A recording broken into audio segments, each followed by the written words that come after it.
passion française, la passion du pain. Nous sommes l'un des pays au monde à en consommer le plus chaque année et la tradition artisanale est plus valorisée que jamais. Pourtant, la production industrielle gagne du terrain. Elle représente aujourd'hui un peu plus du tiers du pain consommé. Comment fonctionne cette filière et surtout, quelle différence de fabrication et de goût? C'est le dossier de cette édition et il y a des surprises. Il est signé Cyril Zah, Claire Marie-Denis.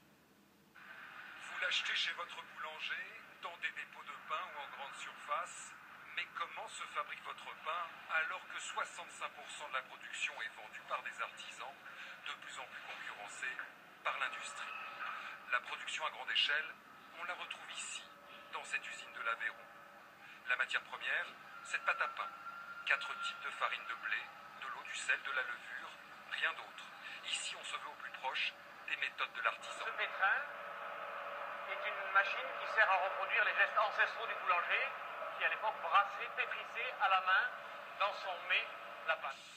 Ici, impossible d'oublier qu'on est dans une usine. Tapis roulant, découpe, il y a bien le geste du boulanger, la cuisson dans des fours géants, mais la comparaison s'arrête là. Les pains cuits que vous voyez sur ce tapis vont être surgelés. 15 minutes à moins 50 degrés.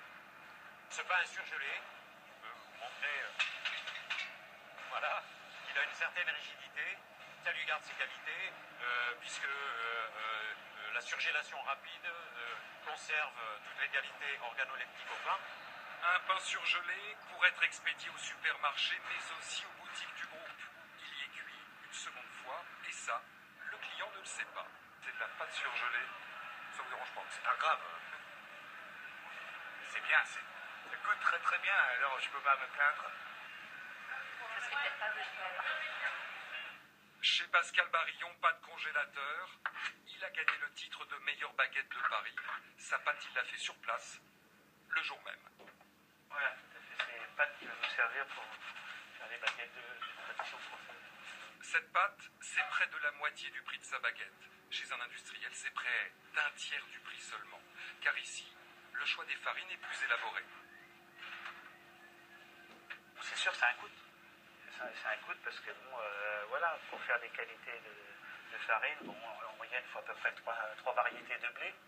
Et là, sur des farines de qualité comme celle-ci, on monte jusqu'à 5-6 variétés de blé pour faire cette farine. Mais cette baguette artisanale est-elle forcément meilleure que notre baguette dont la pâte est surgelée? Pour en avoir le cœur net, nous en avons sélectionné 4, vendues au même prix. Nous les avons soumises lors d'une dégustation à l'aveugle au grand chef Stéphane Martin.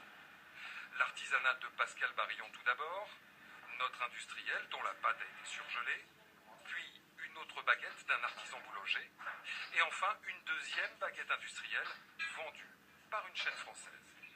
Texture un peu ferme, pas très développée, pas très goûtue, on sent beaucoup la farine.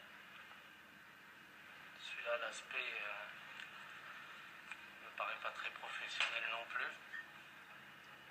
Un pain qui a, à mon avis, trop développé et qui est retombé. Un pain qui colle sous la dent, quoi. Là, déjà, on a un goût de pain. A priori, un peu de petit manque de saveur quand même, mais pas mal.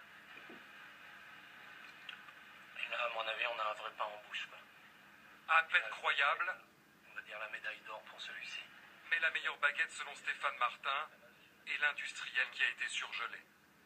Même si c'est un industriel, il maîtrise son produit, il maîtrise sa préparation. La meilleure baguette du jour serait donc une industrielle, de quoi réduire en miettes certaines idées toutes faites. Voilà.